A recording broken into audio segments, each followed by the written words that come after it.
It's one of Australia's most popular holiday destinations, but a growing dingo population isn't only creating headaches for park rangers. Recent attacks on children have spooked visiting families and locals.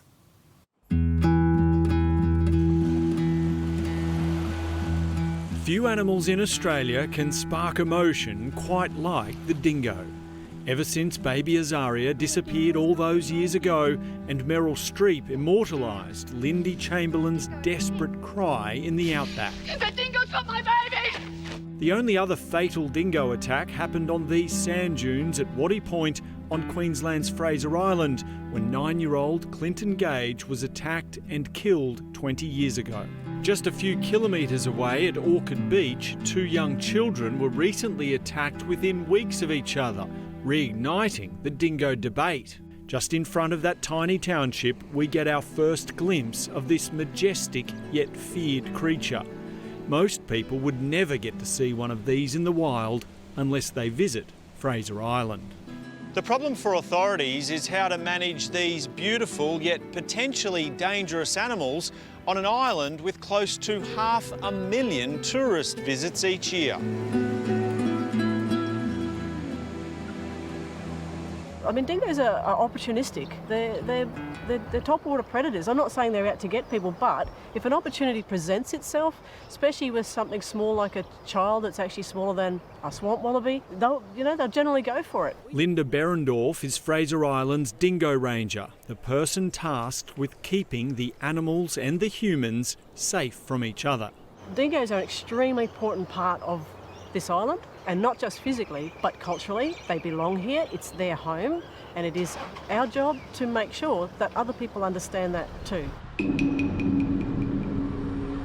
Fraser Island, or Gutty as it's known to its traditional custodians, is a spectacular place. The largest sand island in the world and home to stunning freshwater lakes that even attract royal visitors like Prince Harry. Alongside towering rainforests and crystal clear river systems, you can see why tourists want to come here. Accessible only by 4-wheel drive, many opt for the tour experience, traversing the island by the eastern beach, which is actually a gazetted highway. And after hearing of the recent attacks here, obviously it was concerning. Chris and Desley Brown have brought their 4 young children up from Sydney's Blue Mountains. I'm constantly on the kids to settle down, don't run, don't get out of sight, that kind of thing, because, yeah, it concerns me. Also, during the day it's fine because you can see if there's dingoes around, but at night we can't see them. It's dark, we're camping. I think they've become a lot more brazen. Steve Kovacek is a long-time visitor to Orchard Beach, but says he's noticed a recent change in dingo behaviour when 4 animals surrounded him and a friend fishing in shallow water. One ranger started chasing them with a stick, and at that point your whole experience or your whole fear level is heightened a little bit because you're going, well, hang on, this is not usual. What are they worried about that I don't know about? The warning signs were everywhere in the area, even before the most recent attacks on a 2-year-old and then 4-year-old boy. I wouldn't say don't come by any means, but just be super, super cautious. Last year's bushfires devastated the island, in particular the northern end, not far from Orchard Beach. Many people have been concerned about the impact those fires may have had on local wildlife.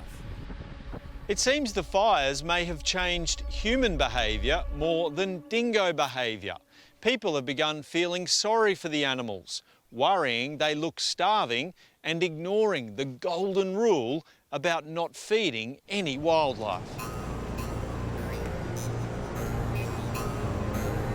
I have heard that people are concerned. It would be, a layperson might say, well, is there any food left? We haven't seen anything that would suggest that dingoes are running out of food on Fraser Island. Ben Allen is a wildlife ecologist at the University of Southern Queensland who specialises in dingo research. He says the devastating fires were actually a benefit to the island's apex predator. Dingoes will change in the moment, they're not going to stand there and get burned.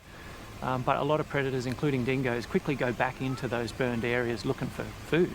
Dingoes have evolved to work with fire. They will actually walk along the burning edge and pick up anything that comes out. Some people seem to think that the dingoes are starving because they look skinny. What would you say to that? A dingo is meant to look lean. It has a narrow ventral chest area that they walk miles a day. They are meant to look lean. They're not meant to look fat. You're meant to see their ribs. We saw 3 dingoes in our time there and all appeared very healthy. This young male is wearing a GPS tracking collar.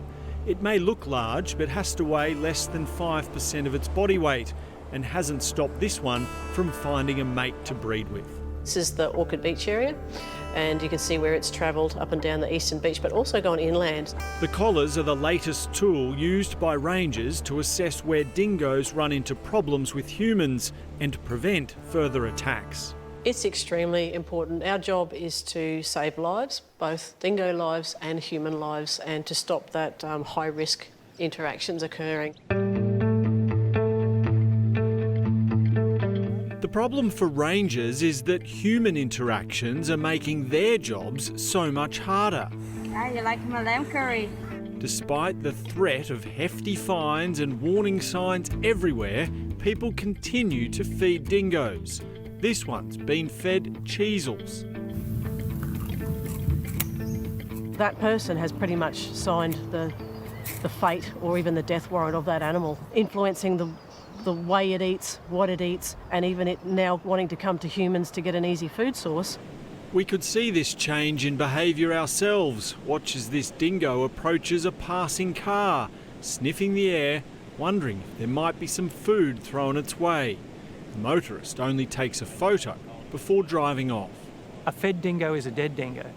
Now, it's either going to get hit by a car, killed by another dingo, or die of starvation. So it's tempting to throw a sausage to a skinny dingo, but you're only sealing its fate. And it's not just tourists who are the problem. It's feared some permanent residents on the island do it too. We have reason to believe that some of the locals are still feeding. I mean, I don't see food bowls out at doors anymore, which we used to see, but I've got no doubt that there would be some locals that are quite empathetic towards what they believe is the plight of dingoes based on what they've read or what they've been led to believe. It's Christmas Day and the pups are getting a beautiful, beautiful present. Misguided activists are another part of the problem. Jennifer Parkhurst claimed to have been accepted by a pack of dingoes on Fraser, taking these incredible up-close pictures. But she was eventually convicted of feeding the animals after being caught on her own videos. They've never had roast chicken before. Okay, Little Wings Moonlight. She also filmed one of her supposedly tame dingoes biting a young girl. Oh, naughty. Parkhurst's misguided intervention changed this pack's behaviour so much that 8 of them had to be humanely euthanased.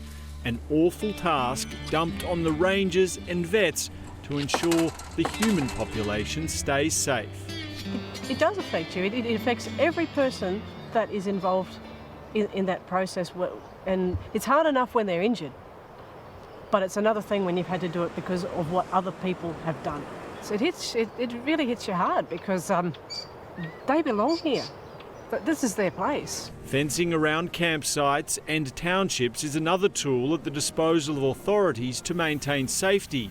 The Queensland Government has announced $2 million in funding for a fence to be constructed around Orchid Beach after the recent attacks.